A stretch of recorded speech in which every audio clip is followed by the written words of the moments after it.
It seems Karbala has come upon Iran. Most Muslims will understand that reference, as will most historians of that part of the world. Prophet Muhammad, peace upon him, his family, and his descendants were massacred on the soils of Iraq by armies that gathered. The mythology is that there were mercenary armies in the thousands, mercenaries who gathered to corral, starve, deprive water to 72 of the Prophet's family. And they massacred them one by one. But they deprived them of water in the deserts of Iraq. And then once the men had been massacred, they captured the women and the surviving men and boys, and they dragged them to Damascus to parade them as spoils of war. So that is the deepest at the core of the Shia philosophy, ideology, mythology, energy, that remembering that every year and honestly at every moment of our lives, of the Shia lives.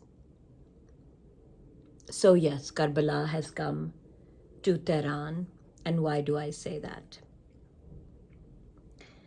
Because Trita Parsi notes that just as in Gaza, the US is lifting the constraints on how Israel can use American bombs. As a result, Israel uses 2,000-pound bombs to strike densely populated areas in Tehran. So we are now seeing Gaza-style images of civilians and children being killed en masse in Iran. Yes, those are the words that Trita Parsi is using. Civilians and children being killed en masse in Iran. That is what is going on. But just remember, folks, don't worry. They are either Hamas, Hezbollah, or human shields. Remember that. That is the continuous narrative out of Israel. They're either Hamas, Hezbollah, or human shields. Toddlers. They're telling you that if they're not Hamas right now, they'll be Hamas tomorrow. Their ministers are openly saying it's perfectly legitimate to kill these children because you know what? We're doing y'all a favor. We're getting rid of the barbarians, generations of them. Yeah. That's what Polish, Ukrainian origin, Israeli cabinet members are telling you. That they are wiping out future Hamas and Hezbollah. The Houthis have now entered the frame. Apparently they have fired missiles at Israel last night. This ragtag army of Houthis have entered the frame, and yes, they can reach Israel with drones, and yes, they can attack ships in the Red Sea, and they can disrupt the movement of produce and oil and whatnot. Yes, they can. So there's a whole rumor mill that Israel's love affair with southern Sudan is about how they will use that territory to get to Yemen, to attack the Houthis and capture Yemen. And, you know, nothing is not possible. And again, I say, what is Donald Trump sending thousands and thousands of American servicemen to do? To occupy what? To occupy what? And twin that with these public pronouncements of how the IDF is stretched to the limit. They're stretched to the limit, it's at breaking point, but not stretched enough that they're not committing war crimes displacements, ethnic cleansing, looting, pillaging Lebanese homes and lands, killing their children and paramedics and journalists, not stretched enough to destroy the West Bank, continue killing people in Gaza, and of course doing what they're doing in Iran. Not stretched enough for that. The Houthis entering the frame. There was a fantastic editorial in the Dawn, that Pakistan's major English newspaper, about, and it reminded us that a couple of years ago, when Saudi Arabia was hammer and tong trying to destroy Yemen, starving Yemen, but wanted to all out destroy Yemen, that they had insisted that Pakistan get into that battle. Why? Because Pakistan is the only country with a competent standing army. And Saudi Arabia wanted to use the Pakistan army as their mercenaries. Sound familiar? There was no defense pact at that time. But Pakistan was being severely pressured. I mean, in all sorts of ways, so much so that everyday Pakistanis were getting frightened by this pressure. Pakistan's army, and I think it would be the army that makes these fundamental decisions, given the power of the Pakistan military and the polity of Pakistan, they said no.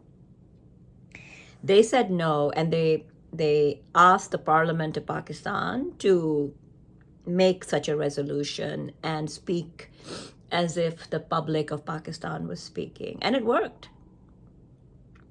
Pakistan said no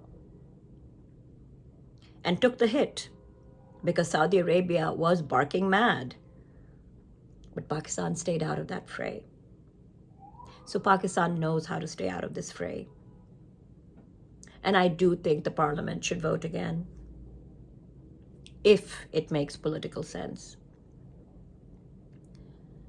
But yes, the Dawn newspaper reminded me in the editorial about the kind of pressure that Pakistan was put under during that Yemen war. So Houthis have entered the frame. Let's see how far this goes. The news from Tehran is unbearable. Children being pulled from rubble. Their parents being killed. Yeah. Karbala is upon Iran. And the Western leaders couldn't care less. They only care about the oil prices. That's all they care about. I thought I was imagining it that Carney has not condoled the death of 175 children in Iran. I thought I may have been wrong, but Canadians are calling it out. So much so, they're saying, sorry, we voted for you. How do you represent us? So I guess I was right. The Canadian leadership has simply not found it in their humanity to condemn the deaths of 175 elementary school children. This is the state of Western leadership today. This is their morality, their values, what they stand for. Do they really think they still can call themselves parts of the civilized world while all they do is arm, enable, and cheerlead the massacre of children? They buy into they're all Hamas and they're all Hezbollah and they're all human shields bullshit over and over again. I wasn't imagining it.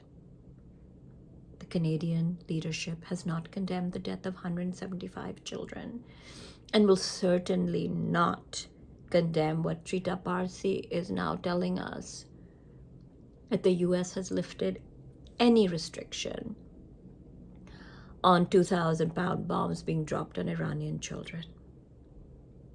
Let us process that today.